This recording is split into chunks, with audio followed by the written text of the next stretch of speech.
Hey, gang. So, you know what? I want to talk about dogs for a minute because everybody loves dogs, right? Everybody loves dogs.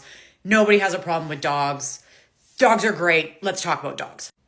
So, let's say you have this dog in your backyard and it's hiding behind your garage and it's hurt. It's got a broken leg.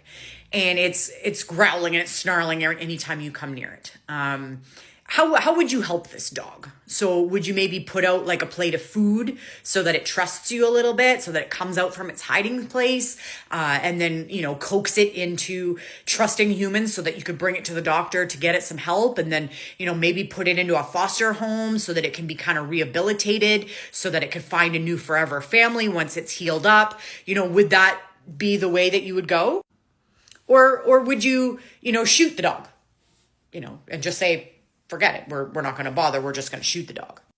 Or would you send like the Humane Society to grab one of those wire collar things and wrestle it to the ground while it's snarling and throw it into a cage, never to trust humans again, and then, take it to the vet and get a cast put on its leg, and it still doesn't trust humans because now it's even in more pain, and now you're going to shove it in a cage, and that dog's going to stay in the cage and never become rehabilitated, so they'll never get another owner. Nobody will come to take this dog because it'll be hostile, and the dog will end up getting euthanized.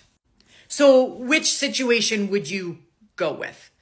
The reason I ask is because right now in Alberta, they are trying to put through mandatory rehabilitation centers for drug addicts or for people with mental health issues. Why is it that dogs are given more respect in our society than people with drug addiction or mental health issues?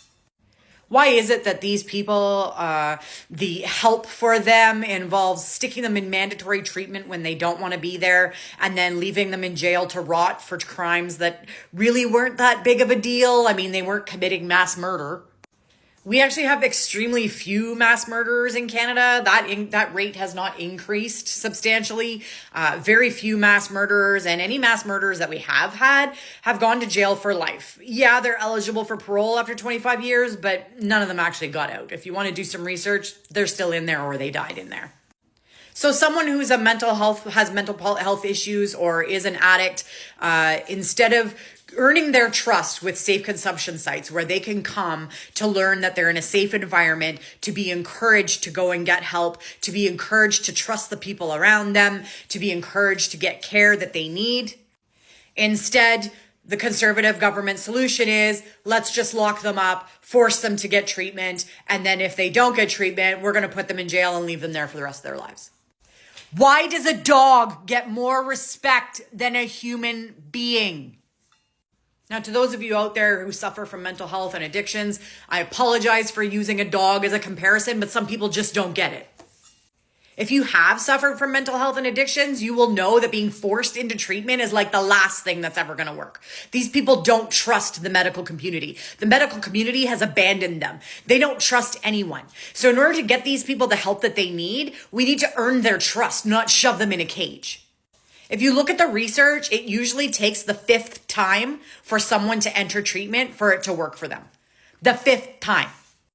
And all of you conservatives will be out there saying, well, they're not going to change. They're not going to change. Well, no, they're not going to if you try to force them to.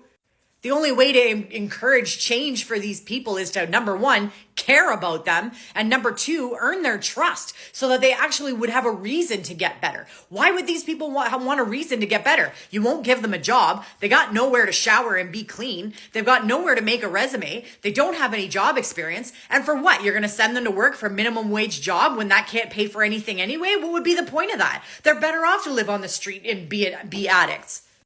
No one gives these people a chance. No one tries to help them. No one gives them a handout. No one lifts them up and says, hey, let me help you out by getting you some food or getting you some treatment. No, we just want to stick them in cages and forget that they exist.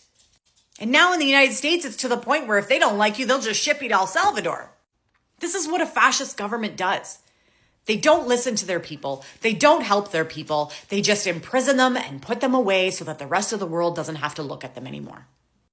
So if you're the kind of person who would reach out to an injured animal, earn its trust, and try to get it the help that it needs, then you need to vote for the Liberals, because the Conservatives are all about locking people up and putting them away and ignoring them because it's not their problem.